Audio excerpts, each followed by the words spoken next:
सर्वप्रथम प्रजासत्ताक दिनाच्या सर्वांना शुभेच्छा।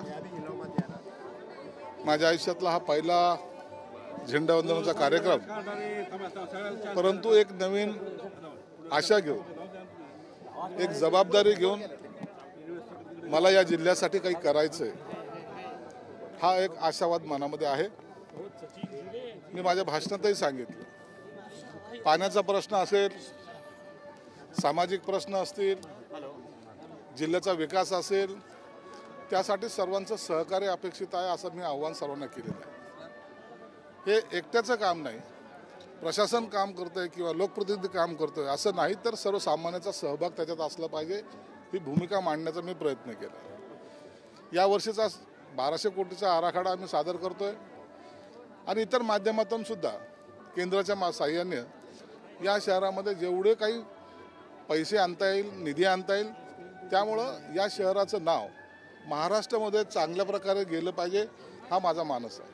तुमच्यातला खैरे साहेबातला सामाजिक प्रश्न मिटला असं वाटतंय, कारण दोघं एकमेकांना बघून हसलात नाही, ते खैरे उठून उभे राहिले आणि चक्क गेले नाही। ते तुम्हाला कानमंत्र दिला देखील असं देखील म्हटले, त्यांचं मन परिवर्तन झाल्याचं दिसतंय। ते म्हणाले की संजय शिरसाट हे घटनाबाह्य पालकमंत्री नाहीत, हा रेग्युलर आहेत, मी स्वीकारलंय म्हणे। खैरे साहेबांनी जे काही ते ज्येष्ठ नेते आहेत, कदाचित त्यांना माझी भूमिका आवडली असेल।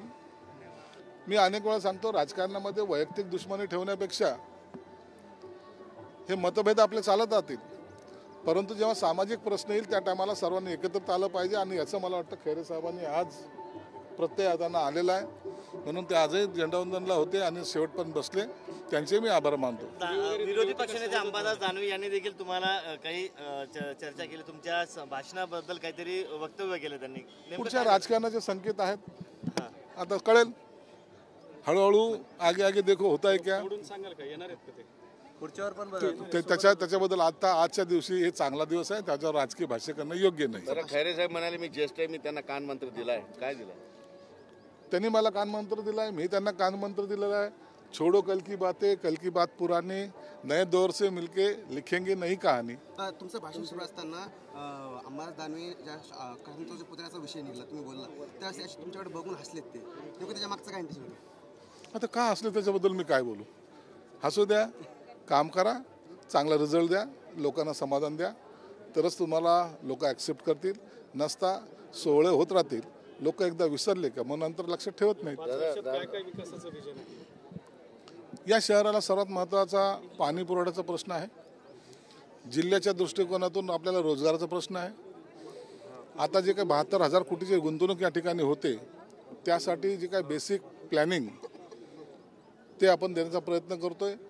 सुविधायुक्त हे शहर असलं पाहिजे, खड्डेयुक्त नाही तर खड्डेमुक्त हे शहर असलं पाहिजे, पाण्याची चांगली सुविधा असली पाहिजे। ह्या सर्व बाबी आम्ही प्रामुख्याने आणि प्राधान्याने घेण्याचा प्रयत्न करतो। प्रजासत्ताक दिनापर्यंत हा पाण्याचा प्रश्न मिटेल का संभाजीनगर? एप्रिलमध्ये पाणी चालू होईल असा माझा प्रयत्न राहील आणि मी ते 100% करेल।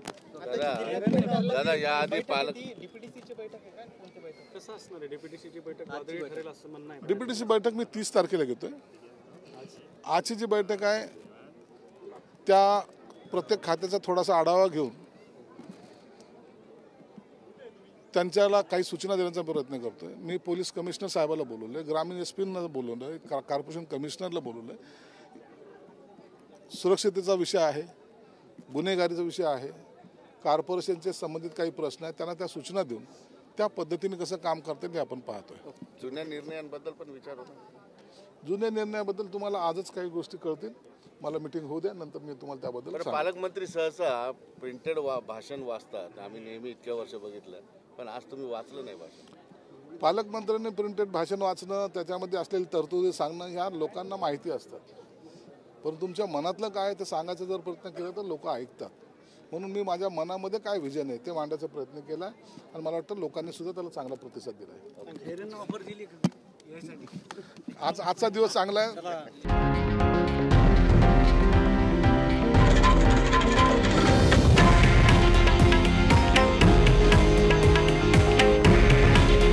हे आहे देशातील नंबर 1 न्यूज नेटवर्क आणि आपण पाहत आहात TV9 मराठी। काळजी तुमची, हित महाराष्ट्राचं।